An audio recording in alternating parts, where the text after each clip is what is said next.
International students to our country, and word that the Trudeau government is once again cutting its own cap on the number of students that will be allowed into Canada, a cut of another 10%. In 2025, international student study permits will be reduced by 10%. So ayun, naglabas na naman yung Government of Canada ng panibagong rules and regulations. Mag-start ito ng November 1 of this year. Pero kailangan nila na ng English exam or French exam. Dito for 2025, magkakaroon na ng 10% reduction. Hindi ko alam kung maaray na ba yung ibang mga colleges dito and university. So nakakasad man na reality, pero pahigpit na ng pahigpit dito sa Canada.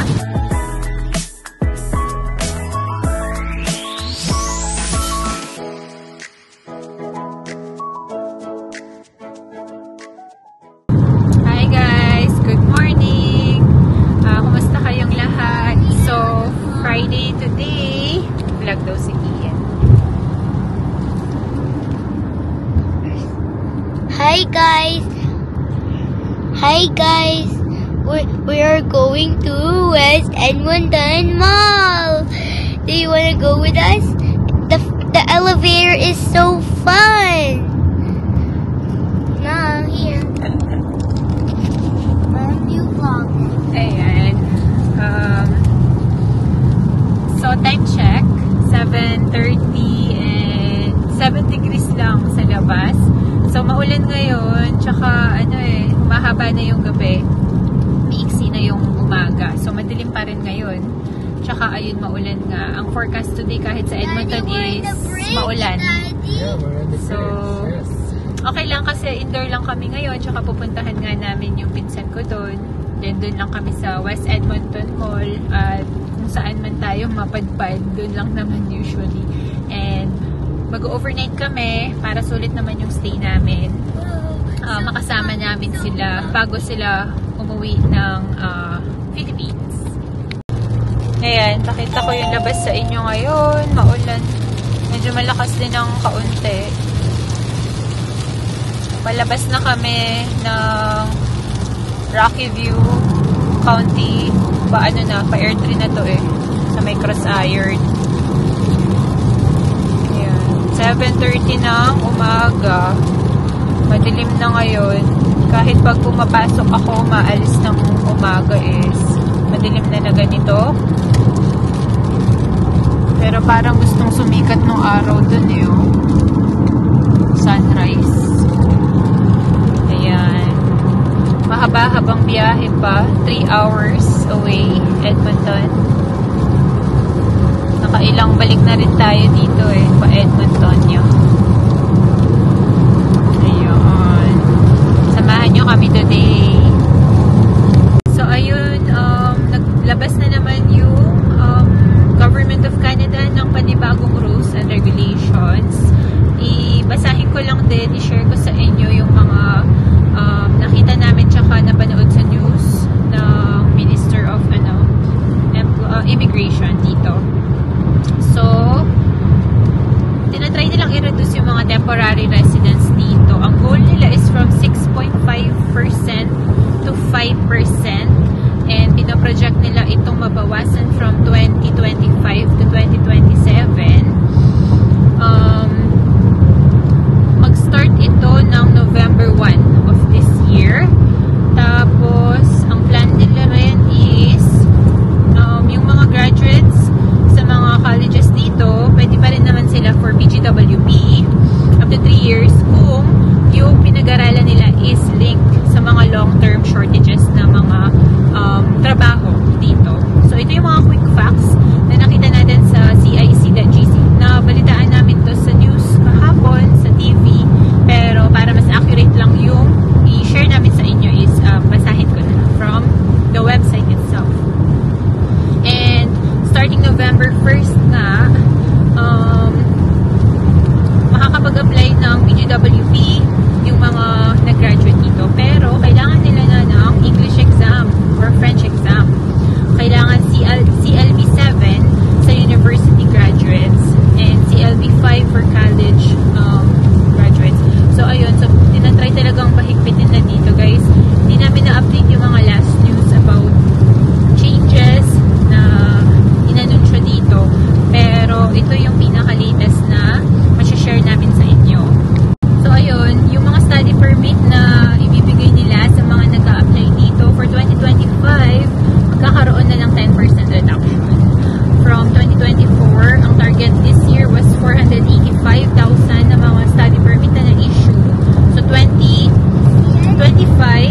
Canada's Work Permit Program.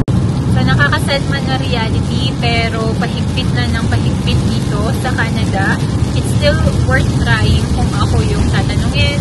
Kung may budget naman is, it's still worth trying. Sabi nga ng Minister of Immigration ng IRCC na si Mark Miller, quote and unquote ko, sabi niya is, the reality is that not everyone who wants to come to Canada will be able to, just like not everyone who wants to stay in Canada will be able to. So, ayun, yun talaga yung plan nila eh. Plus, malapit na rin kasi yung election dito, kaya siguro medyo nagpapabango si Trudeau. Ayun. Sobrang dami talaga yung mga nagpunta dito from pandemic hanggang 2023 na, I guess, tinatry nilang bawasan talaga yung mga tao dito. Pero sad reality, di ba? Kasi mas mahirap na ng pahirap yung pagpunta dito unlike before nung time namin. So, nakakalungkot para sa ating mga kababayan na andito na at magiging apektado sa mga new rules na to. Guys, disclaimer lang, hindi kami immigration consultant, and importante pa rin na i-check po natin yung website nila. Yung legit website nila is cic.gc.ca para maging updated lagi. And always check kasi lately, it's always changing. Parang in a snap, nag-change yung rules dito. So, lagi lang kayong magbasa to keep updated. Yun yung pinaka go-to nyo. Today, I am announcing 6 additional measures, and I'll go through them in a little bit of detail because I think that's important. First of all, we will be lowering the target for study permits by 10% in 2025 over 2024, and will be maintaining this level for 2026. Then we will exempt fewer students from the cap. That means that people who weren't included in that cap in January, that is, people who are master's or PhD students, will be taken into account in this cap. Looking at the numbers, you will see the number I announced is higher as part of the first measure I'm taking, and that's because of Measure 2, in which we are carving in master's and PhD programs. November 1st, we will be introducing new language proficiency requirements for post-graduation work permit applicants, aligned with the requirements of the permanent residence streams. Language benchmark, CLB, level 7 for university graduates and CLB 5 for college graduates will be required for anyone applying for post-graduation work permit on or after November 1st of 2024. Medyo masama pa rin yung panahon ngayon. Ayan. Sana mamaya medyo tumilang konti kasi wala pala kaming payong. Pero may hoodie naman kami. Tsaka indoor naman, pwede naman kaming mag-park dun sa covered area sa West Edmonton Mall. Ayan. Dami na rin mga sasakyan. Tsaka madilim pa din. Ako limlim. Nagpagas lang kami dito sa Mobile. So, makiki-washroom break muna tayo. Dito sa McDo. Dito yan sa Innisfail, Alberta. So, halfway na tayo.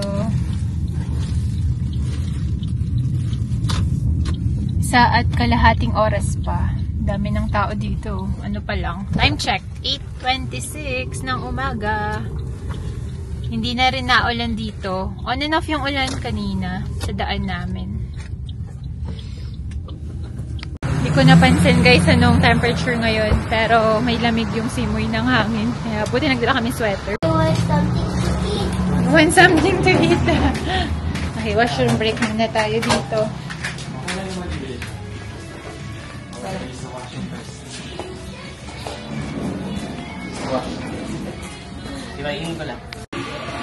Order lang tayo dito sa McDonald's. Ayan. Mahilig tong siya mag-isa. You go. And which one?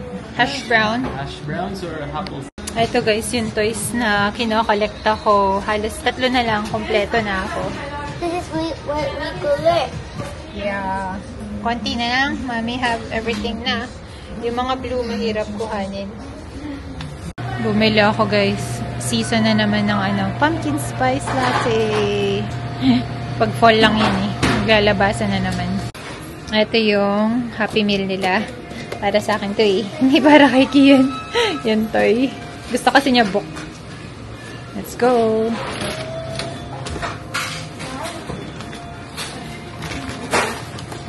Let's go, Kian. Happy yarn. Sana magtuloy-tuloy na hindi umulan. Pero so far sa forecast, 60% chance of rain sa Edmonton. 8 degrees lang sa labas, kaya may lamig. Naka-heater kami ngayon sa sasakyan. Need na talagang nagja-jacket, sweater sa umaga tsaka sa gabi. Paghapon naman is umiinit eh. Pero bukas sa pag-uwi namin, maaraw. Overnight lang kami doon.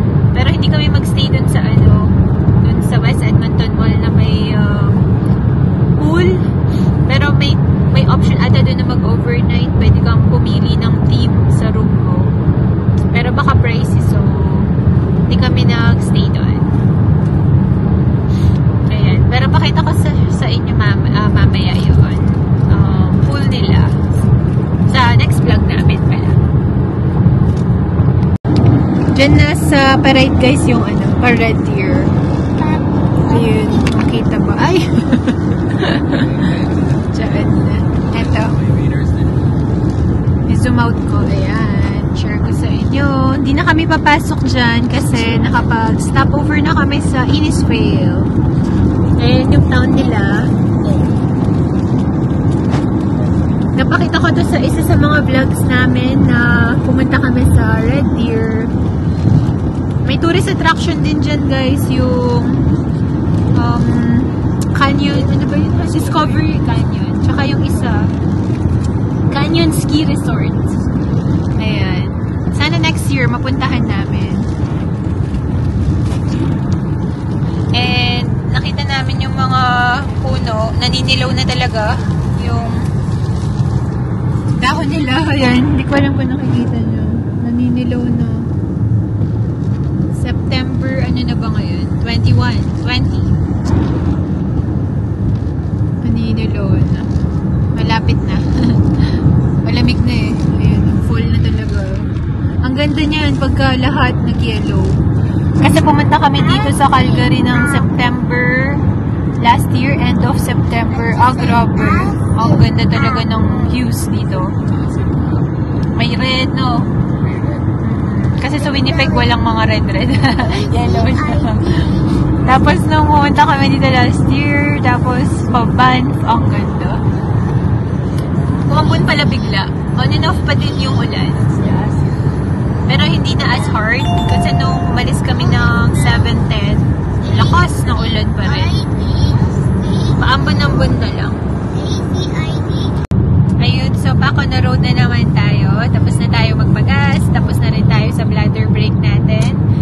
Halos an hour and a half pa papunta sa West Edmonton Mall. And sakto lang kami sa pag-open niya, 10 o'clock. Ayun, salamat sa pagsubaybay sa vlog namin. Sana may na-share kami sa inyo. And we'll see you in our next